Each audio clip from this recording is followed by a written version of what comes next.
Hello friends, welcome to Jio pulse. First of all wish you a happy new year. కానీ world politics చూస్తుంటే ఇది happy new ఇయర్లా అసలు అనిపించడం లేదు. రష్యాలో పుతిన్ గారి హౌస్ మీద 91 డ్రోన్స్ అటాక్ జరిగింది. ఇంకో పక్క రెడ్ సీలో అమెరికా డైరెక్ట్గా లేతల్ కైనెటిక్ స్ట్రైక్స్ స్టార్ట్ చేసింది. వీటన్నింటికంటే పెద్ద కామెడీ ఏంటంటే, మన ఇండియా అండ్ పాకిస్తాన్ మధ్య జరిగిన ఆపరేషన్ సింధూర్ విషయంలో చైనా ఇప్పుడు ఒక కొత్త డ్రామా స్టార్ట్ చేసింది. అసలు ఈ మూడు టాపిక్స్ ఏంటో డీప్గా డిస్కస్ చేద్దాం. Let's dive in to the topic. First మనం రష్యా నుంచి స్టార్ట్ చేద్దాం. అక్కడ సిచ్యువేషన్ ఎలా ఉందంటే, సైలెన్స్ బిఫోర్ ద స్ట్రోమ్లా ఉంది. December 28th night Vladimir Putin ఉండే వాల్దాయ్ రెసిడెన్సీ మీద మ్యాసివ్ డ్రోన్ అటాక్ అటెంప్ట్ జరిగింది. రష్యా అఫీషియల్గా చెప్పింది ఏంటంటే, టోటల్గా 91 డ్రోన్స్ని వాళ్ళు షూట్ డౌన్ చేశారని. ఆ ఇన్సిడెంట్ జరిగిన వెంటనే Russian foreign minister Sergey Lavrov media ముందుకు వచ్చి దీనిని స్టేట్ టెర్రరిజం అని సీరియస్గా వార్నింగ్ ఇచ్చారు. కట్ చేస్తే జాన్ 1 రోజు పుతిన్ తన న్యూ ఇయర్ స్పీచ్లో ఉక్రెయిన్కి గట్టిగా వార్నింగ్ ఇస్తారు అని అందరూ వెయిట్ చేశారు. కానీ ట్విస్ట్ ఏంటంటే, పుతిన్ తన స్పీచ్లో యూనిటీ గురించి మాట్లాడారు, కానీ ఈ అటాక్ గురించి పెద్దగా రియాక్ట్ అవ్వలేదు. దీని మీనింగ్ ఏమనుకుంటున్నారు ఫ్రెండ్స్? రష్యా ఎప్పుడైతే సైలెంట్గా ఉంటుందో అప్పుడు నెక్స్ట్ రియాక్షన్ చాలా భయంకరంగా ఉంటుంది అని మనందరికీ తెలిసిందే. So next 24 hours to 48 hours Ukraine మీద పెద్ద మిసైల్ స్ట్రైక్ జరిగే ఛాన్సెస్ ఉన్నాయని అందరూ అనుకుంటున్నారు. December 31st వరల్డ్ అంతా న్యూ ఇయర్ పార్టీలో ఉంటే అమెరికా మాత్రం రెడ్ సీలో దివాళీ చేసుకుంది. యుఎస్ మిలిటరీ లేతల్ కైనెటిక్ స్ట్రైక్స్తో 3 బోట్స్ని డిస్ట్రాయ్ చేసింది. కానీ ఎందుకు అమెరికా ఇంత అగ్రెసివ్గా రియాక్షన్ ఇచ్చింది? రెడ్ సీ అనేది వరల్డ్ ట్రేడ్కి హార్ట్ లాంటి రూట్.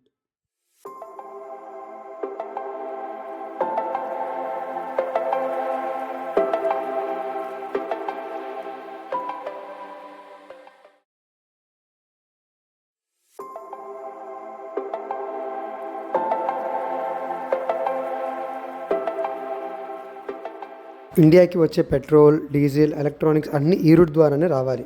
కానీ లాస్ట్ ఫ్యూ వీక్స్గా అక్కడ ఉన్న రెబెల్ గ్రూప్స్ షిప్స్ని హైజాక్ చేస్తున్నారు.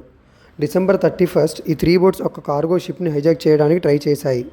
అప్పుడు US navy do or die సిచ్యువేషన్లో ఉంది. సైలెంట్గా ఉంటే ట్రేడ్ ఆగిపోతుంది. ఆయిల్, డీజిల్, గోల్డ్ రేట్స్ అన్నీ ఇంక్రీజ్ అయిపోతాయి. అందుకు యుఎస్ మిలిటరీ ఏం చేసిందంటే lethal kinetic strike option choose చేసుకుంది. అంటే వార్నింగ్ ఇవ్వడం కాకుండా డైరెక్ట్గా డిస్ట్రాయ్ చేయడం. యుఎస్ సదరన్ కమాండ్ క్లియర్గా చెప్పింది, we are protecting freedom of navigation. అంటే దారి క్లీన్గా ఉంచడం మా బాధ్యత, అడ్డొస్తే లేపేస్తామని మీనింగ్. అండ్ ఇక్కడ మ్యాటర్ ఏంటంటే, అమెరికా యాక్షన్ ఇరాన్కి నచ్చలేదు. ఎందుకు అంటే ఈ రెబెల్స్కి మెయిన్ సపోర్ట్ ఇరానే కాబట్టి.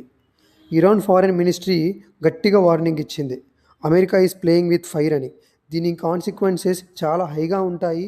అంటే ఇండైరెక్ట్గా మా పిల్లల మీద చెయ్యి వేస్తారా అని ఇరాన్ ఫైర్ అవుతుంది. ఇంకో పక్క హౌతీ రెబెల్స్ ఏమన్నారంటే, బ్లడ్ ఫర్ బ్లడ్, అంటే ఇప్పటి నుండి రెడ్ సీలో ఉన్న అమెరికన్ షిప్స్ అన్నీ మా టార్గెట్సే అని ఓపెన్ ఛాలెంజ్ చేశారు. మరోపక్క రష్యా నవ్వుకుంటుంది, ఎందుకంటే పుతిన్ గారికి కావాల్సింది కూడా ఇదే కదా. అమెరికా వేరే యుద్ధంలో బిజీ అయిపోతే ఉక్రెయిన్లో పని కానియొచ్చని రష్యా వెయిటింగ్. సో రష్యా ఏమంటుందంటే, America is destabilising the region అని స్టేట్మెంట్ ఇచ్చింది. ఫైనల్గా దీనివల్ల ఇండియాకి ఏంటి ప్రాబ్లం అంటే, అమెరికా వర్సెస్ ఇరాన్ గొడవ పెద్దదైతే ఫస్ట్ పెరిగేది పెట్రోల్ రేట్స్, సెకండ్ పెరిగేది గోల్డ్ రేట్స్. సో మనం సేఫ్గా ఉండాలి అంటే అక్కడ పీస్ ఉండాలి. కానీ పీస్ వచ్చేలా లేదు, వార్ వచ్చేలా ఉంది. ప్రతి చోట ఏదో ఒక కంట్రీ లైక్ వేరే కంట్రీస్తో గొడవల్లోనే, వార్స్లోనే ఉంటుంది. లైక్ అటు మనం వెస్ట్రన్ సైడ్ చూసుకున్నా, ఇటు నార్త్ సైడ్ చూసుకున్నా, ఎటు చూసుకున్నా ఒకవైపు రష్యా అండ్ ఉక్రెయిన్ వార్, మరోవైపు America versus Houthi rebels and Iran conflict.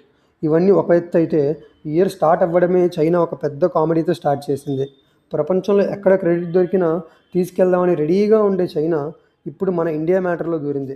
May 2025లో జరిగిన ఆపరేషన్ సింధూర్ గుర్తుంది కదా. 斡旋缅北、伊朗和印巴、巴以等矛盾以及最近的 आज भी कहेंगे कि जो द्विपक्षीय मुद्दे हैं भारत और पाकिस्तान के बीच में, इसमें थर्ड पार्टी का कोई रोल नहीं है. तो उसको फिर से मैं एक बार रेखांकित करना चाहता हूं और स्पष्ट कर देना चाहता हूं. మన ఇండియన్ ఆర్మీ పాకిస్తాన్లో ఉన్న 9 టెర్రర్ క్యాంప్స్ని ఊచకోత కోసింది. అప్పుడు సైలెంట్గా ఉన్న చైనా ఇప్పుడు December 13 నిద్రలేచి ఏమంటుందో తెలుసా? లైక్ మొన్న చైనీస్ ఫారెన్ మినిస్టర్ వాంగ్ ఈ ఆపరేషన్ సింధూర్ని మేమే ఆపాము, మేమే మీడియేట్ చేసి ఇండియాకి పాకిస్తాన్కి మధ్య పీస్ తీసుకొచ్చామని చెప్పి స్టేట్మెంట్ పాస్ చేశారు.